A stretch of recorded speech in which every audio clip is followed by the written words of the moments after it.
आइए हम बात करते हैं ब्रेस्ट कैंसर की। तो देखिए ब्रेस्ट कैंसर हम बात कर रहे हैं और ब्रेस्ट कैंसर हम पहले बता दें कि दो टाइप के होते हैं। एक नॉन इन्वेसिव कार्सिनोमा होता है और दूसरा होता है invasive carcinoma. Non invasive carcinoma को हम कार्सिनोमा इन सीतु भी बोलते हैं। ठीक है, तो ये चीज़ हुई। और उसके बाद आइए हम सबसे पहले यहाँ पे बताएं कि ये जो नॉन इन्वेसिव कार्सिनोमा होता है ना, इसमें देखिए हम बताए थे ये जो डक्ट होती है, इस डक्ट के देखिए जो हम बताए थे कि 3 लेयर होती है, बेसमेंट मेम्ब्रेन और फिर बेसल या मायोएपिथेलियल लेयर और एक क्यूबॉइडल लेयर। तो यहाँ पे बेसमेंट मेम्ब्रेन अगर इंटैक्ट हो रही है, उसके अंदर हमको ट्यूमर देखने को मिल रहा है, तो इसको हम बोलते हैं नॉन इन्वेसिव कार्सिनोमा। ठीक है, तो नॉन इन्वेसिव कार्सिनोमा अगर इसमें ये बेसमेंट मेम्ब्रेन इंटैक्ट तो बोलेंगे, और अगर ये बेसमेंट मेम्ब्रेन इंटैक्ट नहीं है, ये रेप्चर हो जा रही है, कैंसर बाहर से हो जा रहा है, स्ट्रोमा में भी चला जा रहा है, यहाँ से देखिए इसके जरिए यहाँ स्ट्रोमा में पहुंच गया, तो इसको हम बोलते हैं इन्वेसिव कार्सिनोमा। ठीक है, तो इसी बेसिस पे हम बात करेंगे। लेकिन सबसे पहले आइए हम बात करते हैं कॉमन फीचर की। तो कॉमन फीचर की बात करेंगे, रिस्क फैक्टर वगैरह की बात कर लेते हैं, उसके बाद फिर हम सबकी अलग से बात करेंगे। सबसे पहले हम कॉमन फीचर देखिए इसमें क्या होगा। तो देखिए कॉमन प्रेजेंटेशन यहाँ पे है और जो स्पेसिफिक पॉइंट होंगे यहाँ पे बता दिया गया, वो हम बताएंगे। सबसे पहले देखिए कॉमनली पोस्ट मिनोपॉजल, तो ये किस में देखने को मिलेगा, तो कॉमनली पोस्ट मिनोपॉजल फीमेल में देखने को मिलेगा और often present as a palpable hard mass. तो यहाँ पे प्रेजेंटेशन क्या देखने को मिलेगा, तो पल्पेबल हार्ड मास देखने को मिलेगा। और ये देखिए यहाँ पे दिखाया गया, ये देखिए पल्पेबल हार्ड मास हमको देखने को मिलेगा। ठीक है, ये चीज़ हुई। और most often in upper outer quadrant, तो मोस्ट ऑफनली ना हमको अपर आउटर क्वाड्रेंट में देखने को मिलता है। तो ब्रेस्ट के देखिए ये ब्रेस्ट है और ये अपर आउटर क्वाड्रेंट में हमको मोस्ट ऑफनली देखने को मिलता है। लगभग 50% केसेस में ना ये अपर आउटर क्वाड्रेंट में ही देखने को मिलता है। 50% यहाँ देखने को मिलता है, 10% यहाँ, 10% यहाँ, 10% यहाँ। तो देखिए कितना हो गया, 50, 30, 80 और 20% यहाँ सेंटर में देखने को मिलता है। इस तरह से हमारा ये पूरा डिस्ट्रीब्यूशन होता है।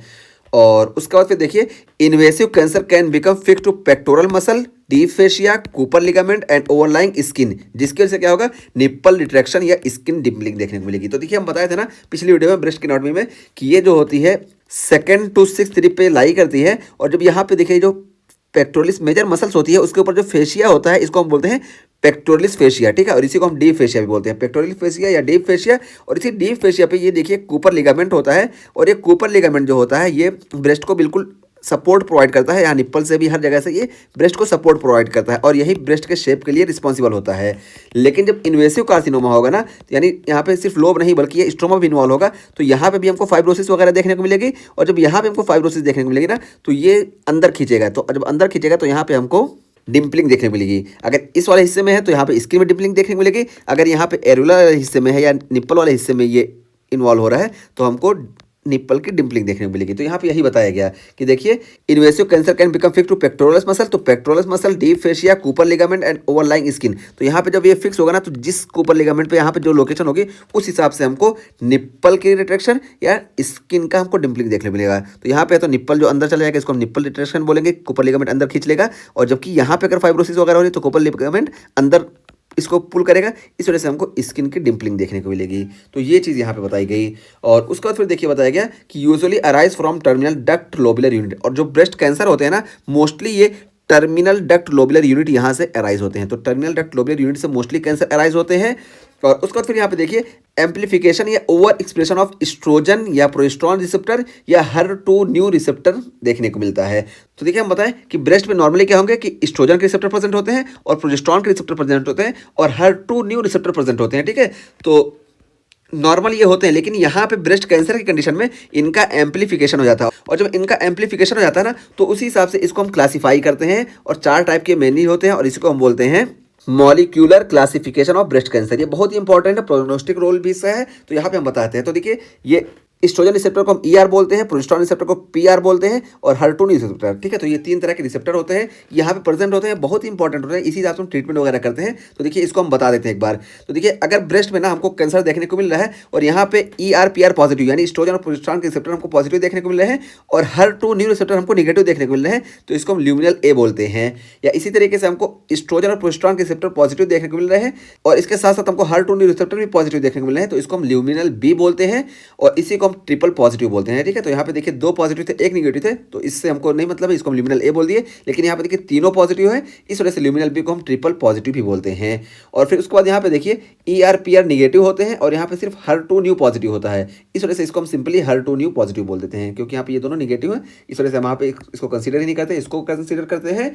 और यहाँ पे देखिए ट्रिपल निगेटिव में सारे निगेटिव होते हैं, चाहे ER PR की बात करें या HER2 न्यू की बात करें। तो ये होता है ब्रेस्ट में। और देखिए अब बात करें क्या होता है कि प्रोग्नोस्टिक कितनी अच्छी होती है। तो देखिए ER PR अगर खाली पॉजिटिव हो ना, तो यहाँ पे हम बिल्कुल अच्छे से हार्मोनल थेरेपी कर सकते हैं, और जब हार्मोनल थेरेपी करेंगे तो ईआरपीआर को कोई इंटरफेयर करने वाला नहीं रहेगा, क्योंकि यहाँ पे HER2 न्यू निगेटिव है, इस वजह से इसकी प्रोग्नोसिस ना होगी सबसे अच्छी होगी, बेस्ट होगी। जबकि ल्यूमिनल बी की हम बात करें तो यहाँ पे देखिए ट्रिपल पॉजिटिव होता है, तो ईआरपीआर पे तो हम हार्मोनल थेरेपी कर सकते हैं, लेकिन यहाँ पे HER2 न्यू जो पॉजिटिव है ना, ये थोड़ा प्रॉब्लम क्रिएट करता है, इस वजह से इसकी प्रोग्नोसिस अच्छी होती है, लेकिन इसके मुकाबले इसकी प्रोग्नोसिस थोड़ी कम होती है, तो इस वजह से इसकी हम बेस्ट लिखे और इसकी प्रोग्नोसिस गुड होती है। जबकि यहाँ पे देखिए, यहाँ पे ईआरपीआर निगेटिव है, इस वजह से यहाँ पे प्रोग्नोसिस इतनी अच्छी नहीं होगी, प्रोग्नोसिस यहाँ पे खराब होगी। लेकिन यहाँ पे HER2 न्यू पॉजिटिव है, इस वजह से कुछ ड्रग्स हमारी काम करेंगे, इस वजह से इसकी प्रोग्नोसिस पुअर होगी, ठीक है, इतनी अच्छी नहीं होगी, पुअर होगी, क्योंकि ईआरपीआर पॉजिटिव है। लेकिन ट्रिपल नेगेटिव में देखिए यहाँ पे रिसेप्टर है ही नहीं कोई, तो इस वजह से इसकी जो होगी प्रोग्नोसिस सबसे खराब होगी। तो देखिए ल्यूमिनल ए से लेकर हम ट्रिपल नेगेटिव तक जाएंगे, तो जितना आगे जाएंगे प्रोग्नोसिस उतनी खराब होती जाएगी, ये चीज़ हुई।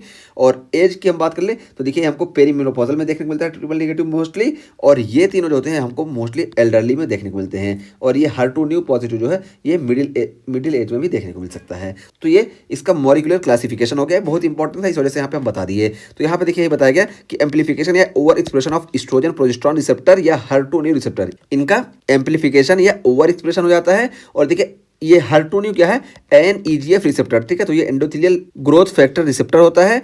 और यहाँ पे देखिए यही ट्रिपल नेगेटिव की बात की गई कि ट्रिपल नेगेटिव जो होता है ये मोर एग्रेसिव फॉर्म होता है, शुरू में ही हम बता के आ गए। तो ये हमारा यहाँ पे इंट्रोडक्शन हो गया ओवरऑल ब्रेस्ट कैंसर का।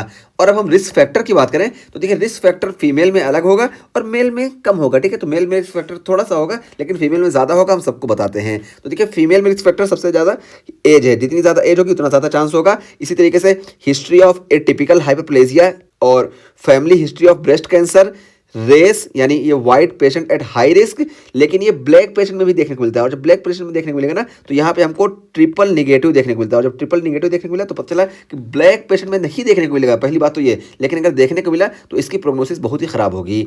और उसके अलावा देखिए रिस्क फैक्टर बात करें तो BRCA1 और BRCA2 जीन के म्यूटेशन की वजह से देखने को मिलता है। और ये DNA रिपेयर जीन होते हैं एक तरह से, और ये यानी ये ट्यूमर सप्रेसर जीन है, इसका म्यूटेशन होगा तब भी हमको ब्रेस्ट कैंसर देखने को मिलेगा। और फीमेल में हम बात करें तो मोस्ट कॉमनली हमको BRCA1 की वजह से देखने को मिलता है। और उसके अलावा देखिए इंक्रीज एस्ट्रोजन एक्सपोजर यानी नल्लीपैरिटी या पोस्ट मेनोपॉजल ओबेसिटी। तो पोस्ट मेनोपॉजल ओबेसिटी में क्या होगा कि एडिपोज टिश्यू जो है ये कन्वर्ट हो जाएंगे एस्ट्रॉन में, ठीक है, तो adipose tissue convert androstenedione to estrone, तो एस्ट्रॉन में कन्वर्ट हो जाएंगे। और देखिए increase total number of menstrual cycle, absence of breast feeding, later age of pregnancy या अल्कोहल इंटेक। तो ये सारे रिस्क फैक्टर हैं फीमेल में ब्रेस्ट कैंसर के। और हम मेल में बात करें तो देखिए मेल में BRCA2 जीन का म्यूटेशन ये मोस्ट कॉमन रिस्क फैक्टर है। और इसी तरीके से क्लाइनेफिल्टर सिंड्रोम ये भी मेल में ब्रेस्ट कैंसर का चांस कॉज करता है, क्योंकि क्लाइनेफिल्टर सिंड्रोम जो होता है ये देखिए हम पीछे बात करके आए हैं कि क्लाइनेफिल्टर सिंड्रोम में हमको गायनेकोमस्टिया देखने को मिलता है। जब गायनेकोमस्टिया देखने को मिलता है तो एक तरह से फीमेल ब्रेस्ट वाली कंडीशन आ जाती है, इस वजह से यहाँ पे हमको ब्रेस्ट कैंसर का चांस मेल में ज़्यादा देखने को मिलता है।